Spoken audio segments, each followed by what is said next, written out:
আলু দিয়ে এভাবে কিন্তু একবার মৌরলা মাছ বানিয়ে দেখতে পারেন।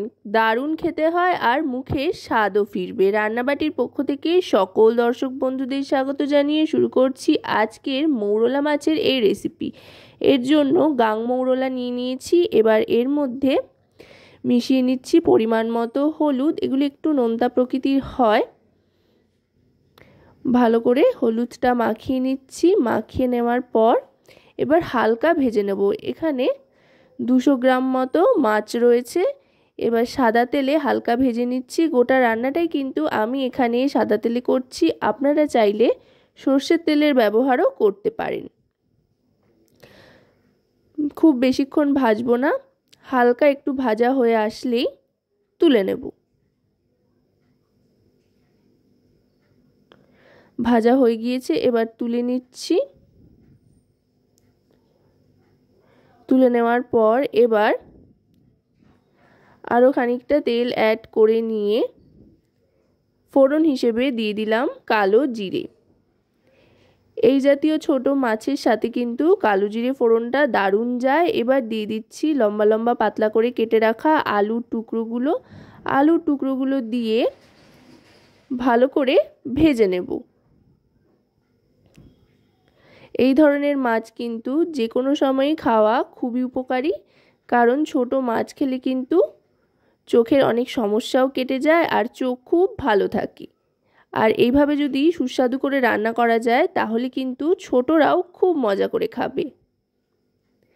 এবার এর মধ্যে দিয়ে দিচ্ছি পেঁয়াজ কুচি।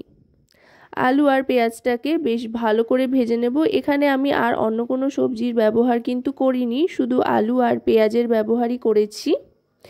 আর তার সাথে এবার দিয়ে দিচ্ছি টমেটো, আদা আর রসুন বাটা, যেটা একসাথে পেস্ট করে নেওয়া হয়েছে। 3 চামচ মতো দিয়ে দিচ্ছি টমেটো, আদা আর রসুনের পেস্ট দিয়ে এবার ভালো করে কষিয়ে নেব মিডিয়াম টু লো ফ্লেমে। মশলাটা কষে আসলে এবার এর মধ্যে দিয়ে দিচ্ছি এক এক করে সমস্ত গুঁড়ো মশলা। প্রথমেই 2 টিস্পুন পরিমাণে দিয়ে দিলাম হলুদ গুঁড়ো, তারপর 1 টিস্পুন পরিমাণে দিয়ে দিলাম রোস্টেড ধনে আর জিরে গুঁড়ো। এবার দিয়ে দিচ্ছি কাশ্মীরি রেড চিলি পাউডার, এটাও 1 টিস্পুন পরিমাণে দিয়ে দিলাম। আর দিয়ে দিচ্ছি পরিমাণ মতো লবণ। এবার সমস্তটা ভালো করে কষিয়ে নেব। গুঁড়ো মশলা দেওয়ার পর মশলা থেকে তেল ছাড়তে আরম্ভ করলে তারপর এর মধ্যে দিয়ে দেব পরিমাণ মতো জল। খুব একটা বেশি গ্রেভি কিন্তু এর হয় না, একটু গা মাখাই হয়। বেশি ঝোল দিলে কিন্তু খুব একটা ভালো লাগে না এই রান্নাটা। একটু গা মাখা হলে সকলেই খেতে খুব পছন্দ করে। এবার ঢাকনা চাপা দিয়ে দেব। দিয়ে আলুটা সেদ্ধর জন্য একটু অপেক্ষা করব। আলুটা সেদ্ধ হয়ে আসলে ঢাকনাটা সরিয়ে নেব। আলুটা সেদ্ধ হতে খুব একটা বেশি সময় কিন্তু লাগবে না, যেহেতু পাতলা করে কাটা আর ভালো করে ভেজে নেওয়া হচ্ছে।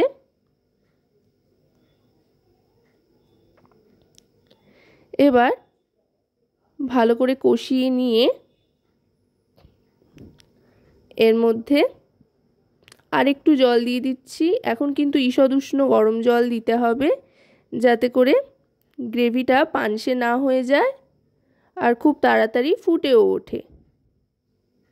এবার গ্যাসের ফ্লেমটা কিন্তু মিডিয়ামে রেখে ভালো করে গ্রেভিটা ফুটিয়ে নিতে হবে।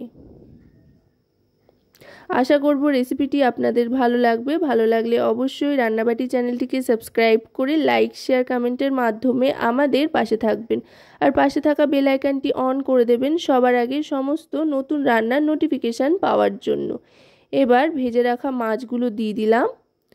ভেজে রাখা মাছটা দিয়ে এবার ভালো করে মিশিয়ে নেব।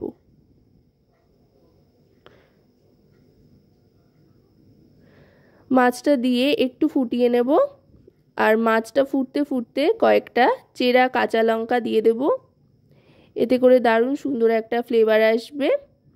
এবার গ্যাসের ফ্লেমটা মিডিয়াম টু লোতে রেখে ঝোলটা ফুটতে দিয়ে বিশেষ দুটো জিনিস কিন্তু অ্যাড করে দেবো। একটা হচ্ছে সামান্য একটু টমেটো কেচাপ, আর তার সাথে 1/2 টিস্পুন পরিমাণে চাট মশলা। এই দুটো দিলে কিন্তু রেসিপিটার স্বাদ একেবারেই বদলে যাবে।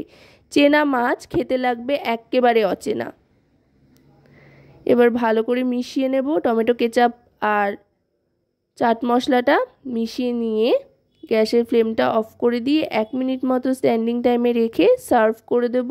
গরম গরম ভাতের সাথে মৌরলা মাছের এই রেসিপি কিন্তু খেতে লাগে দুর্দান্ত। একবার কিন্তু বাড়িতে অবশ্যই বানিয়ে ট্রাই করে দেখবেন, তা না হলে কিন্তু দারুণ সুন্দর একটা জিনিস মিস হয়ে যাবে। তো আজকের এই রেসিপিটি আপনাদের কেমন লাগলো সেটা কিন্তু অবশ্যই আমাকে কমেন্টের মাধ্যমে জানাবেন। সকলে খুব ভালো থাকবেন ও সুস্থ থাকবেন এবং রান্নাবাটি সাথে থাকতে ভুলবেন না যেন। আজকের মতো তবে এ পর্যন্তই।